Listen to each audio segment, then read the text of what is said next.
अस्सलाम वालेकुम। क्या हाल है बेटा? सेकंड ईयर केमिस्ट्री वालों, ठीक ठाक हो, खैर खैरियत से हो, डटे हुए हो अपने कामों में, अपनी ज़िंदगी के मकसद में। एफएससी में तो आपकी जो ज़िंदगी का मकसद है ना, वो बेटा सिर्फ पढ़ना ही है। मेरा नहीं ख्याल कि शायद कुछ एक एक्सेप्शनल केस होते हों, लेकिन 95% जो पेरेंट्स हैं, जो टीचर्स हैं, उनकी एफएससी में जब बच्चा हो या मैट्रिक में हो तो उससे यही ख्वाहिश होती है, यही तमन्ना होती है, उसके बारे में यही आरजू होती है कि वो पढ़ ले, बस अच्छे तरीके से ध्यान के साथ पढ़ ले, मार्क्स स्कोर कर ले, अपना एडमिशन आगे स्कोर कर ले, सिक्योर कर ले। तो मेरा ख्याल है कि पेरेंट्स के लिए, बच्चे के ख़ुद के लिए, उसके टीचर्स के लिए इससे आगे की कोई बात नहीं होती। हाँ, इससे पहले या इसके बाद ऑब्वियसली समटाइम ज़िंदगी में मसरूफियात, ज़रूरियात, मजबूरियाँ ये इन्वॉल्व हो जाती हैं, उसके लिहाज से चीज़ें तब्दील भी हो जाती हैं, रिक्वायरमेंट्स। लेकिन इस वक्त तो मेरा ख्याल है आपसे पढ़ाई के अलावा और कोई तवक्को नहीं है और कोई रिक्वायरमेंट नहीं है। पूरा करें बच्चों, शाबाश, इसको लगे रहें, इंशाल्लाह ताला अल्लाह ताला आपकी मदद करें। पेज नंबर 113 पे लास्ट टाइम हमने क्या क्लोज कर लिया था, क्या कंप्लीट हो गया था हमारा? हमने क्रोमियम का जो 2 कंपाउंड पढ़ने थे, पोटाशियम क्रोमेट और पोटाशियम डाइक्रोमेट, वो मुकम्मल हो गए। बस इतनी सी बात थी उनके बारे में। क्या हमने डिस्कस किया था उसमें एक जनरल ओवरव्यू ले लेते हैं। हमने ये बात की थी कि जनाब अली जो रिएक्शंस हैं, जो सोल्यूशन है, एक्वा सोल्यूशन, उसमें क्रोमेट और जो डाइक्रोमेट आइंस हैं, these are in the form of in the position of यानी इक्विलिब्रियम, वो इक्विलिब्रियम में होते हैं। आप उसको डिस्टर्ब करेंगे अगर in the by applying any stress, by applying hydrogen ion और हाइड्रोक्सिल आइंस, तो the solution will make the reaction will go, the reaction will move in the direction so that to minimise the effect of that stress. वो हमने देखा कि हम इसी बात को इस्तेमाल करते हुए how we can convert from the chromate to dichromate. देखिए, पोटाशियम जो डाइक्रोमेट है ना, ये ज़्यादा इंपॉर्टेंट है दोनों है, लेकिन पोटाशियम डाइक्रोमेट ज़्यादा इस्तेमाल होता है इंडस्ट्री में ड्यू टू ऑक्सीडाइजिंग पावर। तो हमने देखा कि हम इसी बात को इस्तेमाल करके पोटाशियम डाइक्रोमेट की अमाउंट को बढ़ा सकते हैं, प्रोडक्ट हम ज़्यादा हासिल कर सकते हैं। फिर हमने देखा उसकी प्रिपेयर करने का 2 तरीका सिंपल सा था, और फिर हमने ये देखा उसके रिएक्शंस, 3 रिएक्शन तो बिल्कुल सेम थे, ऑक्सीडाइजिंग पावर वाले, H2S वाला, आयरन सल्फेट वाला, पोटाशियम आयोडाइड वाला, और उसके बाद एक इंपॉर्टेंट था जो था क्रोमाइल क्लोराइड। उसके बाद यूजेस शायद रह गए थे, लेकिन वो एक नज़र बस देख लें उसको। क्या है कि वो एक्सटेंसिव यूज़ डाइंग में इस्तेमाल होता है। डाइंग में इसीलिए इस्तेमाल होता है क्योंकि ऑक्सीडाइजिंग पावर है, रंग काट के तौर पे, कलर के तौर पे इस्तेमाल होता है। फिर और क्या, इसका इस्तेमाल लेदर इंडस्ट्री में क्रोम टैनिंग के लिए। आपने ये बात चैप्टर 16 में पढ़ी है। चैप्टर 16 में पेज 314 पे आपने लेदर टैनिंग पढ़ी थी, वहाँ पे आपने क्रोमियम का जिक्र पढ़ा था, फिर एज ऑक्सीडाइजिंग एजेंट का। अब जनाब अली आप आ जाए पोटाशियम पर मैंगनेट के ऊपर, और पोटाशियम पर मैंगनेट का मतलब क्या है? सॉरी बच्चों, potassium per manganate,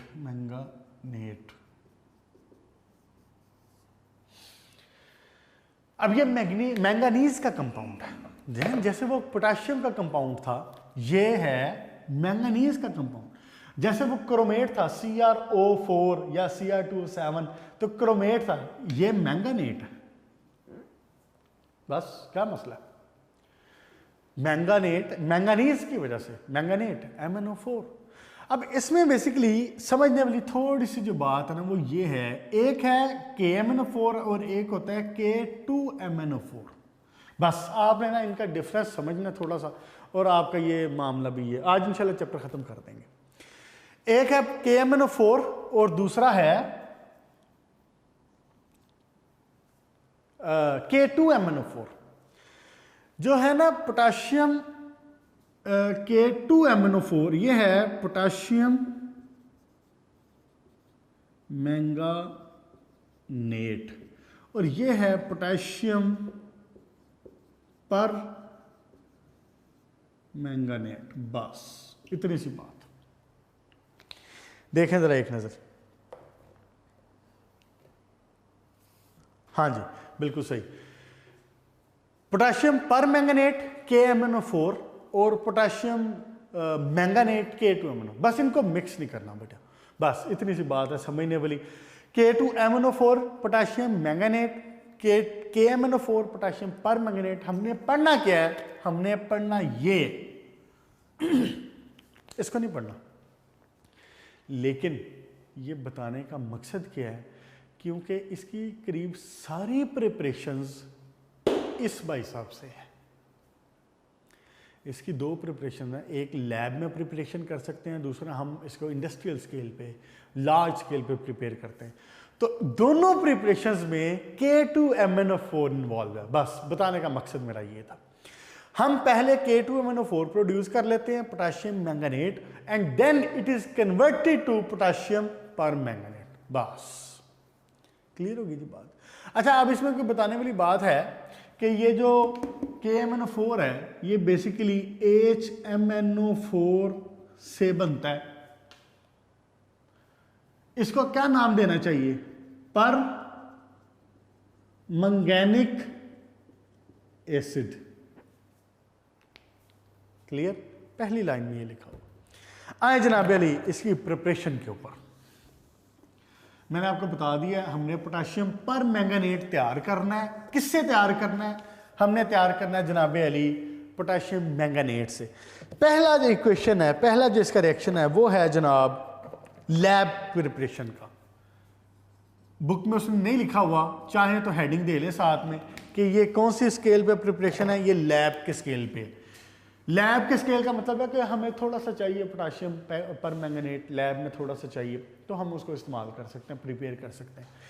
K2MnO4 will react with H2SO4 and you will get KMnO4, potassium permanganate and potassium hydrogen carbonate, potassium hydrogen sulfate, sorry potassium गलत कर रहा हूँ, पोटाशियम सल्फेट और साथ में MnO2 और साथ में वाटर। चलो ठीक हो गया। क्या हुआ है? मैंने आपको बता दिया प्रिपरेशन हमारी होनी है पोटाशियम मैंगनेट से, चाहे वो लैब की हो चाहे वो इसकी हो, क्या नाम है, इंडस्ट्रियल स्केल की हो। अभी लैब की बात करें, potassium manganate will react with sulphuric acid, you will get potassium per manganate, potassium sulphate, MnO2 और वाटर। बस ये एक इक्वेशन। नेक्स्ट इक्वेशन है अब इंडस्ट्रियल स्केल की, लार्ज स्केल की। उस रिएक्शन में ये जो लार्ज स्केल वाली हैं, ये रिएक्शन बेसिकली स्टार्ट करते हैं हम MnO2 से, लेकिन MnO2 का रिएक्शन इवेंचुअली हमें देता है K2MnO4, जिसकी मैंने अभी बात की, पोटाशियम मैंगनेट। MnO2 का रिएक्शन हमें देता है K2MnO4। After that we have the ways कि हम K2MnO4 को इंडस्ट्रियल स्केल पे, तीन तरीके हैं कि उसको कैसे कन्वर्ट कर सकते हैं। बात समझ आ गई? पूरी सीक्वेंस समझ आ गया? करना क्या है देखें, मैं दोबारा बता देता हूं ताकि समझने में फिर आसानी, स्केच होगा ना जहन में। पहले हमने MnO2 का स्पेसिफिक चीज़ों के साथ रिएक्शन करवाना है। हम कन्वर्ट कर लेंगे इसको K2MnO4 में। अब K2MnO4 से आगे तीन तरीके हैं इंडस्ट्रियल स्केल पे। ये किसकी बात हो रही है? ये हो रही है लार्ज स्केल प्रिपरेशन की, इंडस्ट्रियल स्केल की, लार्ज स्केल प्रिपरेशन। क्लियर होगी बात? MnO2 का रिएक्शन देखते हैं किसके साथ, पोटेशियम हाइड्रोक्साइड के साथ है, उसके अलावा किसके साथ है। इवेंचुअली हासिल करना मकसद क्या होगा? ये K2MnO4। K2MnO4 को then we will convert by 3 ways to KMnO4। Clear जी? देखें जी, अब सबसे पहले MnO2 को पैरेलल साइट भी कहते हैं। क्या कहते हैं? Parallel site. MnO2 मुझे एक दफा रेज करना पड़ेगा, इसलिए जहन में रखिएगा साथ में, पोटेशियम हाइड्रोक्साइड।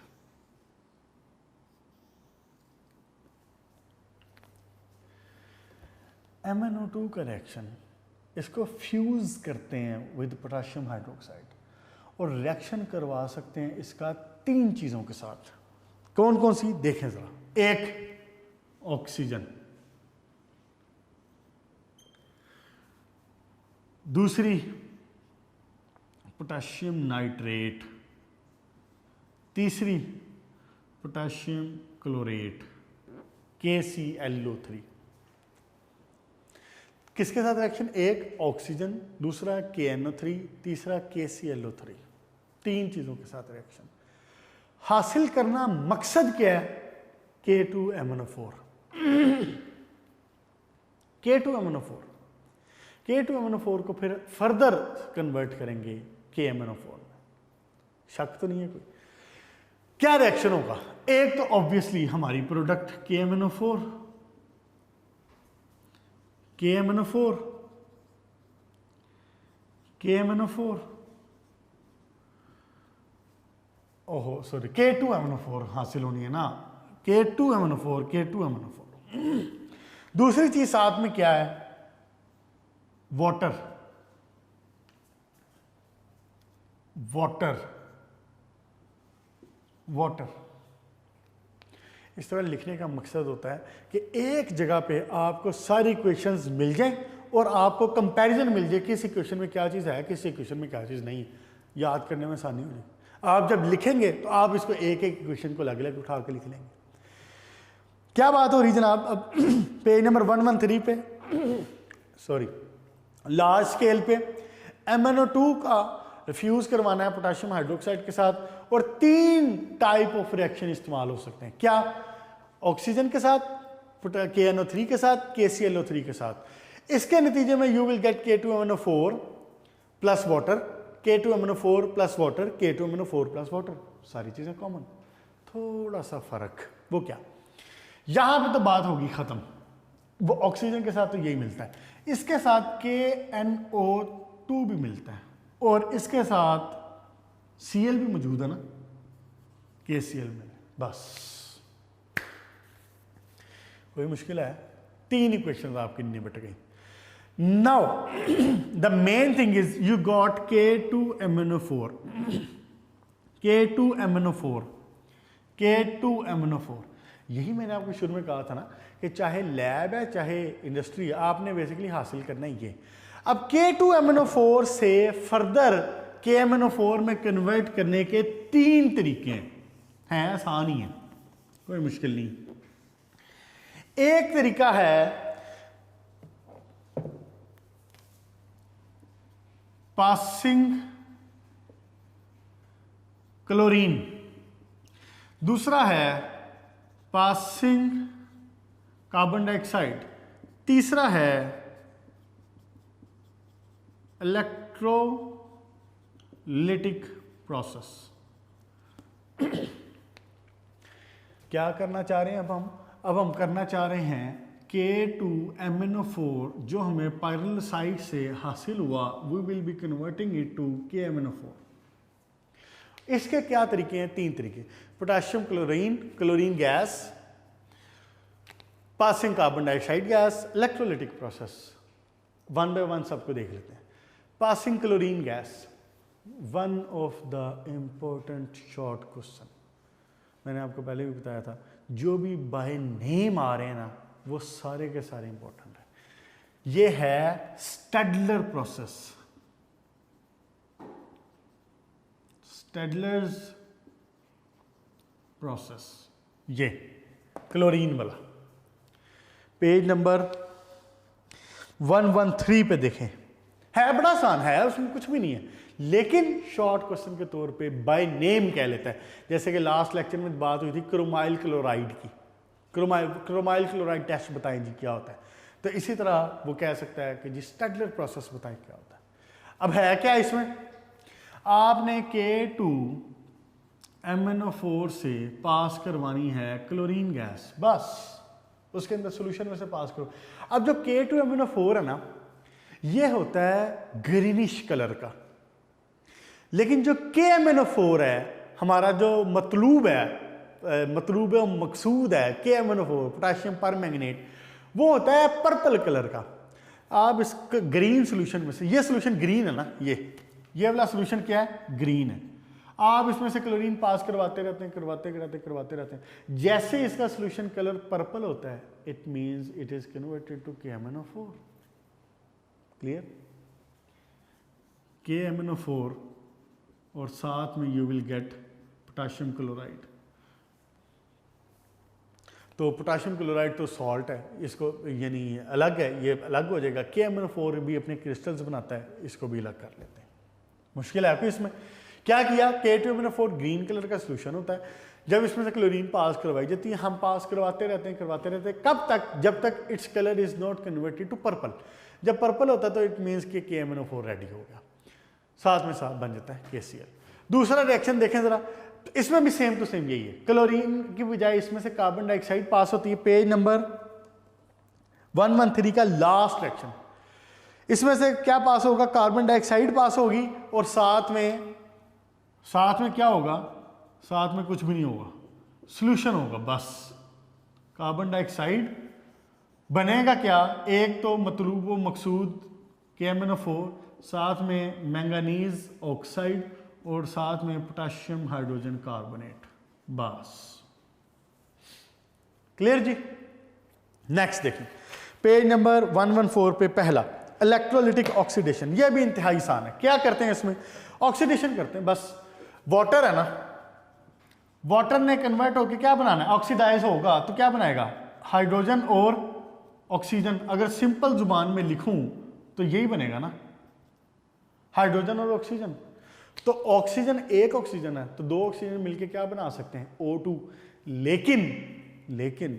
लेकिन क्योंकि एटॉमिक ऑक्सीजन है, नेसेंट ऑक्सीजन है, तो पहले ये उसको ऑक्सीडाइज भी कर देता है।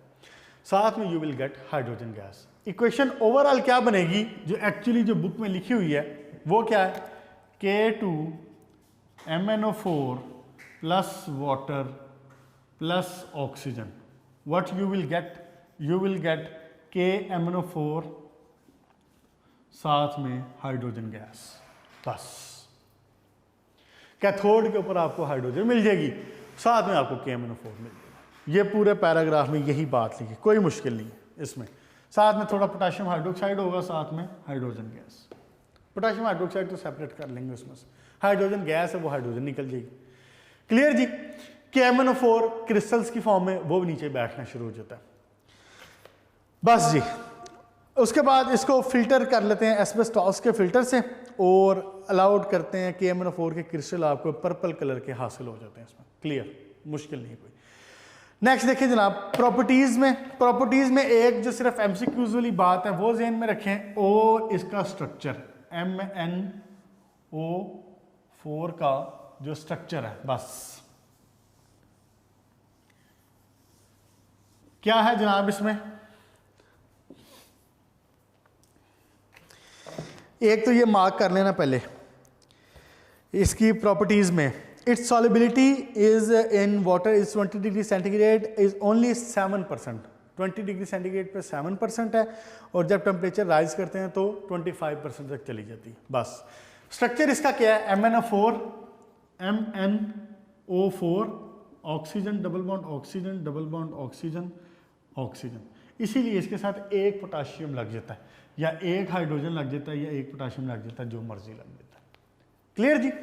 आए जनाब अली इसके रिएक्शंस के ऊपर। इसके रिएक्शंस बेटा आपने पहले पढ़ लिए हुए हैं, कैसी बात है कि नहीं, जादू वाली बात। ये रिएक्शंस आपने पढ़ लिए हैं, पता कब पढ़े थे,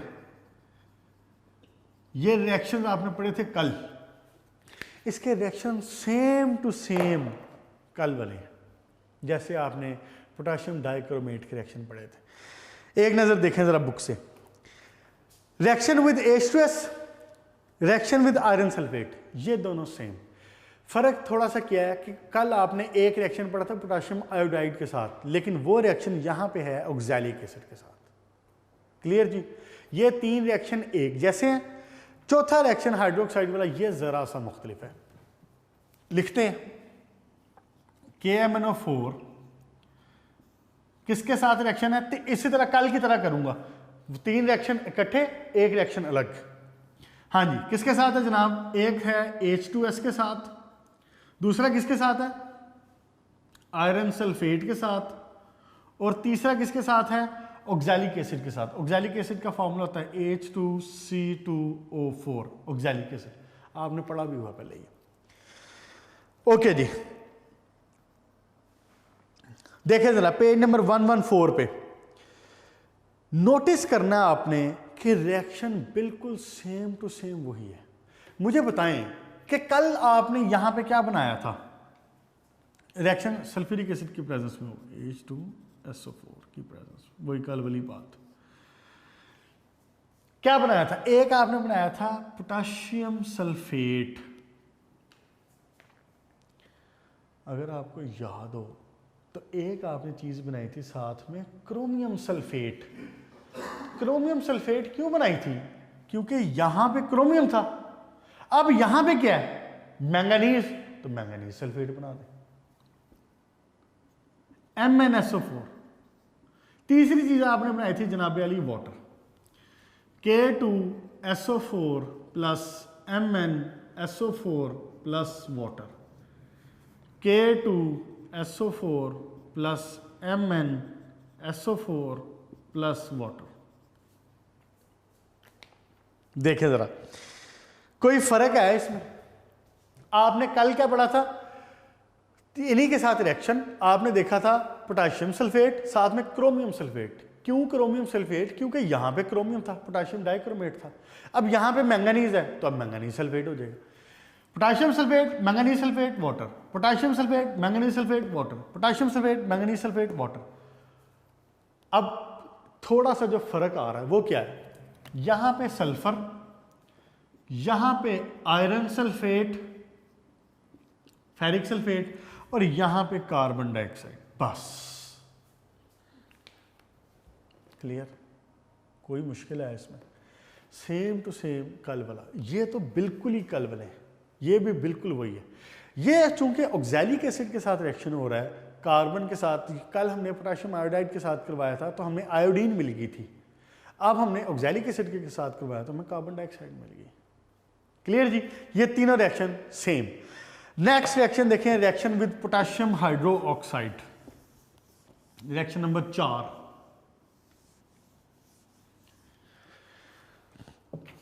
अच्छा, ये भी ऑक्सीडाइजिंग एजेंट ही है, पावरफुल ऑक्सीडाइजिंग एजेंट ही है, ये भी एज पावरफुल ऑक्सीडाइजिंग एजेंट के तौर पे काम होता है। अच्छा जी, नेक्स्ट देखें पोटेशियम हाइड्रोक्साइड के साथ, इसमें क्या हो रहा है? KMnO4 पोटेशियम हाइड्रोक्साइड, थोड़ा सा फर्क सिर्फ क्या आना, K2SO4 और साथ में वाटर, और साथ में जो चीज़ है ना वो है वाटर, नहीं मैंगनीज ऑक्साइड होगा, हाँ नहीं सॉरी वाटर, ठीक है, K2MnO4, ये मिस्टेक, K2MnO4। ये क्वेश्चन ज़रा डिफरेंट है। क्या बना है?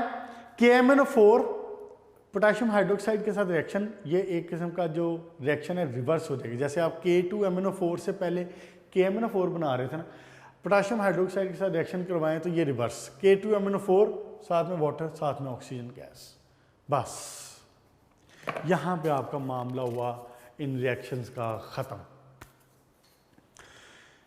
क्या पढ़ा आज हमने जनाब अली देखा कि जो मैंगनीज है ये शुरू हुआ, इसमें हमने देखा था कि दो चीज़ें, K2MnO4 और KMnO4, जो मिक्स होने का जिसका डर है मेन, अगर ये मिक्सिंग होगी फिर थोड़ी सी कन्फ्यूजन होगी, K2MnO4 और KMnO4।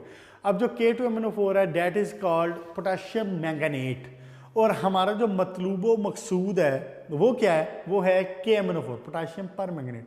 हमने ये देखा कि हमेशा पोटेशियम पर मैंगनेट तैयार करने के लिए we produce it from the K2MnO4, चाहे वो लैब है चाहे वो इंडस्ट्री है। लैब का तो एक सिंपल सा तरीका था, सल्फ्यूरिक एसिड के साथ रिएक्शन करवा दिया। इंडस्ट्री में क्या था? MnO2 का रिएक्शन करवाते थे पहले टू गेट K2MnO4, फिर K2MnO4 के आगे से तीन तरीके थे, स्टैडलर प्रोसेस, कार्बन डाइऑक्साइड और इलेक्ट्रोलिटिक प्रोसेस, तीनों हो गए। फिर प्रिपरेशन इसकी रिएक्शंस में सेम रिएक्शंस कल की तरह थे, H2S के साथ ऑक्सैलिक एसिड के साथ, आयरन सल्फेट के साथ। प्रोडक्ट भी करीब करीब सेम ही है विद द लिटिल डिफरेंस। चौथा रिएक्शन नंबर जो 4 है, ये वाला रिएक्शन नंबर क्या है 4, ये ज़रा सा मुख्तलिफ है सबसे। इसमें आपने क्या किया है, इसमें KMnO4 का रिएक्शन हाइड्रोक्साइड के साथ करवा के वी गॉट K2MnO4 बैक।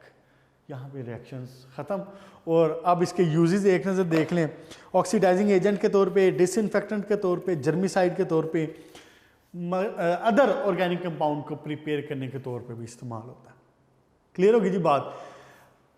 आप लोगों ने तो शायद ना देखी हो, एक हुआ करती थी जामनी दवाई, उसको कहते थे हम, बचपन में बड़ा इस्तेमाल होता था उसका। वो किसी के मुंह में अगर होता था ना, छाले पड़ जाते थे, जैसे दाने निकल आते हैं मुंह में, या मुंह में अगर ये क्या उसको कहते हैं स्किन रप्चर हो जाती है, चाहे मुंह की हो चाहे ज़ुबान की हो, तो उसके लिए क्या करते थे, ये जामनी दवाई इसका नाम होता था, जो कॉमन नेम। वो कहते हैं बेटा जामनी दवाई ले आओ, वो फार्मास्यूटिकल उससे फार्मेसी से लेके जामनी दवाई लानी, वो मुंह के अंदर पूरी लगा लेनी। जर्मिसाइड डिसइंफेक्टेंट, वो क्या करता था, वो जब बैक्टीरियाज की वजह से, जिसकी वजह से ज़ुबान कट रही होती थी या मुंह ख़राब हो रहा होता था, वो उसको किल करता था। जर्मिसाइड, किधर किधर केमिस्ट्री का शुक्रिया अदा करेंगे आप। फिर ऑक्सीडाइजिंग एजेंट के तौर पे कि आपने लैब में देखा होगा, सेकेंड ईयर के बच्चों ने भी लैब में इस्तेमाल किया होगा अगर, लेकिन आप तो खैर अभी नए बच्चे आए हैं तो किया होगा, बहरहाल आप इस्तेमाल करेंगे। ये टाइट्रेशन में इस्तेमाल होता है KMnO4, बाकी कुछ एक ऑर्गेनिक सॉल्वेंट बनाने में भी इस्तेमाल होता है। इसकी एक नज़र एक्सरसाइज देखें। एक्सरसाइज वैसे सारी हो गई है साथ, ये तो आप देख लेंगे MCQs वगैरह। मैंने आपको बता दिया हुआ था बेटा MCQs में आपने वो जो ये एक दो MCQs हैं, जैसे पॉइंट नंबर 4 है, पॉइंट नंबर 9 है, ये आपके जो नॉमेनक्लेचर है वहाँ से है, अगर ये याद किया होगा तो ये हो जाएगा। उसके बाद शॉर्ट क्वेश्चंस पे आए, मैंने आपको लिगेंड, सब्स्टिट्यूशन अलॉय और coordination sphere, central metal atom, ये सारा बताया हुआ है। फिर बाकी सारी बातें भी, बेसिमर प्रोसेस है। उसके बाद ये क्वेश्चन नंबर 8 जिसका अभी 1-2 दिन पहले जिक्र हुआ था, क्वेश्चन नंबर 8 का पार्ट A कि जी जब आयरन प्लेटेड है, सॉरी टिन प्लेटेड है, वो जल्दी क्यों रस्ट उसको लग जाती है, फिर जल्दी क्यों डिस्ट्रॉय होता है, करोड होता है, टिन प्लेटिंग वाला बताया था ना उस वक्त। टिन प्लेटिंग का नुकसान है कि जब तक तो टिन की लेयर ऊपर मौजूद है, बड़ी अच्छी बात है, सब राजी हैं, हम भी राजी हैं, टिन भी राजी है और आयरन भी राजी है। लेकिन जैसे ही वो टिन की लेयर ऊपर से ख़राब होगी ना तो फिर प्रॉब्लम। क्यों? क्योंकि अगर पहले उसकी जो डिस्ट्रॉय होना था, उसमें क्रोजन होनी थी 1 हफ्ते में, अब वो क्रोजन ज़रा 3 दिन में हो जाएगी। इट विल बी फास्टर, तेज़ हो जाएगी। और उसकी रीज़न ये है कि आयरन बिकम्स एनोड। रिएक्शंस कैसे होता है, electron transfer from the anode to cathode. Okay जनाब, उसके बाद बी पोर्शन, ये भी बात हो गई थी, एल्यूमिनियम किस कंडीशन में करोड हो सकता है। फिर question number C galvanising, zinc वाला जो था गैल्वेनाइजिंग वाला। उसके बाद जनाब अली हाउ क्रोमेट एंड हाँ जी ये वाला question number 9, how chromate ions are converted into dichromate ion. मैंने बड़ी तफसील से आपको पेज नंबर 112 पे ये बता दिया था, ठीक है। ये जो ऊपर वाला पैराग्राफ है कि क्रोमेट और डाइक्रोमेट का आपस में वो जो इक्विलिब्रियम वाला मामला था वो। ओके जनाब, उसके बाद preparation, describe the preparation of potassium per manganate and K2CrO4, दोनों हो गए हैं। KMnO4 की हमने आज देखी है, K2CrO4 की लास्ट टाइम देखी थी। उसके बाद क्वेश्चन नंबर 11, ये मैंने आपको बता दिया था जब नॉमेनक्लेचर करवाया था, ये उस वक्त डिस्कस हो गया था। बच्चों के इस बारे में क्वेश्चन भी आए हैं कुछ तो, लेकिन वो ऑब्वियसली है आसान था, और अगर उसमें कोई इशू हो तो वो आप कर सकते हैं इसको। बेटा यहाँ पे आपको मुबारक हो कि आपके जो कोर्स है उसका 50% कंप्लीट होने में सिर्फ एक चैप्टर बाकी है अब, और वो है चैप्टर 7। नेक्स्ट लेक्चर में इंशाल्लाह हम चैप्टर 7 स्टार्ट करेंगे। लेकिन अहम बात ये है कि यहाँ पे आपकी इनऑर्गेनिक फिनिश, मुबारक हो आपको, आपने बड़ी कामयाबी के साथ लॉकडाउन के बावजूद इंतहाई मेहनत करते हुए अपनी जो इनऑर्गेनिक का पोर्शन है ये कंप्लीट कर लिया। जब आपने कॉलेज तशरीफ़ लाना है तो आपने ये पोर्शन कंप्लीट करके आना है, मेंटली प्रिपेयर होके आना है। हम इंशाल्लाह ताला आगे ऑर्गेनिक का पोर्शन स्टार्ट करेंगे। ठीक हो गया बच्चों। अब अगर किसी किस्म का कोई इसमें कन्फ्यूजन है तो वैसे तो आप ऑब्वियसली आप बच्चों के क्वेश्चंस आते रहते हैं, जो भी क्वेश्चंस होते हैं आप उस पर मुझे उस पर क्या नाम है सेल नंबर जो दिया गया ऑफिशियल, इस पर आप मुझे रब्ता कर लेते हैं, मैसेजेस भी हो जाते हैं, कॉल्स भी आ जाती हैं आपकी। मेरा नहीं ख्याल बच्चे व्हाट्सअप भी कर लेते हैं, जो भी बच्चों को कन्फ्यूजन होती है वो उसके हवाले से पूछ लेते हैं। जो बच्चे इसमें थोड़ा रिलक्टेंट हैं उनको बिल्कुल भी रिलक्टेंट होने की ज़रूरत नहीं है। आप ऑब्वियसली जो भी कन्फ्यूजन है, कोई भी मतलब क्लैरिफिकेशन दरकार है किसी भी काम में, तो आप वो रब्ता कर सकते हैं। ये नंबर इसलिए प्रोवाइड किया गया, तो आप उस पर कन्फर्म कर लें, चीज़ें पूछ लें। इंशाल्लाह ताला अपनी तरफ से तो हमारा इनऑर्गेनिक का पोर्शन कंप्लीट हो गया, तो मैं कहना ये चाह रहा हूँ कि आप भी अपनी तरफ से ये कंप्लीट करके आइएगा जब आप कॉलेज तशरीफ़ लाएँ। चले बेटा ठीक है, इसको क्लोज़ करते हैं और नेक्स्ट इंशाल्लाह लेक्चर में हम ऑर्गेनिक स्टार्ट करेंगे चैप्टर 7, और आप समझ लें कि एक नया इरा, एक नया मूड, एक नया मंज़र आप ऑर्गेनिक में देखेंगे। इनऑर्गेनिक की निस्बत आप ऑर्गेनिक में ज़्यादा एंजॉय करेंगे। ऑर्गेनिक में रिएक्शंस हैं, लेकिन ऑर्गेनिक के रिएक्शंस एक ना सिस्टमेटिकली चलते हैं, थोड़ा सा यानी उनको याद करना निस्बतन आसान है हमें। अच्छा एक मैं बात बच्चों कहना चाह रहा था, वो ये हमें भी पता है कि इनऑर्गेनिक पोर्शन की इक्वेशंस मुश्किल है, इक्वेशंस बीसियों की तादाद में है और सारी इक्वेशंस एक जैसी भी नहीं है, मुख्तलिफ है। आपको याद करनी पड़ती हैं, आपको याद रखनी पड़ती हैं। फिर इसमें जो मसला है एक वो बैलेंसिंग का है, अगर बैलेंसिंग नहीं होगी तो आधा नंबर कट जाएगा। बेटा यही वजह है जिसकी वजह से आपको पहले दिन से वी रेकमेंड कि आप लॉन्ग क्वेश्चन ऑर्गेनिक से अटैम्प्ट कीजिएगा, इनऑर्गेनिक से अटैम्प्ट ना करें। इवन मैं आपकी आसानी के लिए, आज इनऑर्गेनिक का पोर्शन ख़त्म हो गया है तो मैं आपको एक बात कहता हूँ, अगर आपको शॉर्ट क्वेश्चन में भी इनऑर्गेनिक की इक्वेशंस आती है ना, तो मैं पर्सनली आपको रेकमेंड करूँगा कि सिर्फ 2 कंडीशंस ऐसी हों जिसमें आप इनऑर्गेनिक की जो वो है ना इक्वेशंस उसको अटेम्प्ट करें। वो क्या? एक, नो अदर ऑप्शन। दूसरी बात, you are sure about answer. 2 बात। एक, अगर आपके पास कोई और ऑप्शन नहीं है, मिसाल के तौर पे 12 क्वेश्चन थे, आपने 9 करने हैं, आपको 8 आते हैं, आपको ज़रूरी है कि इक्वेशन अटैम्प्ट करनी पड़ेगी, तो फिर आप इनऑर्गेनिक इक्वेशन अटैम्प्ट करें। दूसरी बात, अगर आपको कंफर्म है कि इसका आंसर यही है, आपको रिएक्शन का कंफर्म पता है, तो फिर आप ये अटैम्प्ट करें। मैं ये ऐसा क्यों कह रहा हूँ? इसलिए कह रहा हूँ कि इनऑर्गेनिक की जो इक्वेशन है, एक तो याद करना मुश्किल है, दूसरी बात ये कि इनकी बैलेंसिंग पे ज़्यादा टाइम लग जाता है। इक्वेशन ख़ास तौर पे अगर ज़रा जैसे डिस्पोर्शनेशन की या क्रोमाइल क्लोराइड की टेस्ट की इक्वेशन कोई हो, तो इसके ऊपर 5-7 मिनट आपके बैलेंसिंग के ऊपर लग सकते हैं। ये रीज़न है। आप इक्वेशंस का जो शॉर्ट क्वेश्चन हो इसको लीस्ट प्रायोरिटी दें। अगर आप कर सकते हैं, किसी और बाकी क्वेश्चंस आपके पूरे हो रहे हैं, बाकी तरफ से क्वेश्चन पूरे हो रहे हैं, तो फिर आप इक्वेशन का अटेम्प्ट ना करें।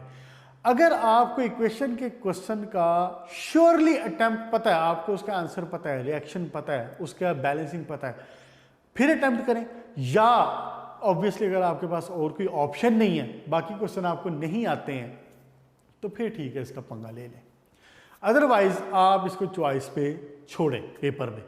क्यों? क्योंकि टाइम ज़्यादा लगता है। आप एक शॉर्ट क्वेश्चन को एवरेजली कुछ 4 मिनट देते हैं, 4 से 5, लेकिन ऑब्वियसली जब आप 2 इक्वेशन होंगी और वो टफ होंगी, बैलेंसिंग पे टाइम लगेगा, तो फिर आपका टाइम ज़्यादा लग सकता है, इसलिए हम ये रेकमेंड करते हैं। बाकी ऑब्वियसली तैयारी आप मुकम्मल करें, मैक्सिमम करें। ये इन द केस है कि मिसाल के तौर पे आपको कोई और हल नहीं है, तो फिर आप इसकी तरफ जाए। लॉन्ग क्वेश्चन के लिए ऑर्गेनिक का जो पोर्शन अब हो रहा है, स्टार्ट हो रहा है, मेंटली प्रिपेयर हैं कि आपने ऑर्गेनिक के क्वेश्चन जो है, लॉन्ग क्वेश्चन जो है वो ऑर्गेनिक पोर्शन से तैयार करने, अटैम्प्ट करने। इसलिए ऑर्गेनिक को इंतहाई सीरियसली लीजिएगा। यहाँ तक अच्छी तरीके से तैयारी कर लें, कोई कन्फ्यूजन है तो पूछ लें। बाकी अपना ख्याल रखें। इंशाल्लाह ताला नेक्स्ट लेक्चर में नया चैप्टर, नई केमिस्ट्री, ऑर्गेनिक केमिस्ट्री स्टार्ट करेंगे, चैप्टर 7। अपना ख्याल रखिएगा। Good luck.